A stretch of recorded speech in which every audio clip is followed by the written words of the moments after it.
எங்கள் ஆண்டவரை கிறிஸ்துவின் உடலும் ரத்தமுமாக எங்களுக்கு இவை மாறுவனவாகும்.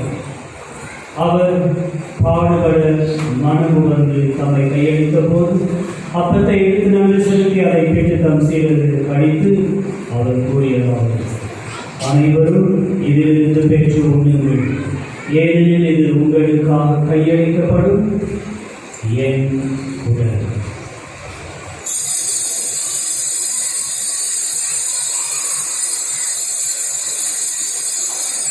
கிணத்தை எடுத்து மீண்டும் நன்றி கூறி தம் சீடர்களுக்கு அளித்து அவர் கூறினார்: அனைவரும் இதிலிருந்து பெற்று பரப்புங்கள், ஏனெனில் இது புதிய நிலையான உடன்படிக்கைக்குரிய என் ரத்தத்தின் சின்னம். இது பாவ மன்னிப்புக்கென்று உங்களுக்காகவும் பலருக்காகவும் சிந்தப்படும். இதை என் நினைவாக செய்யுங்கள்.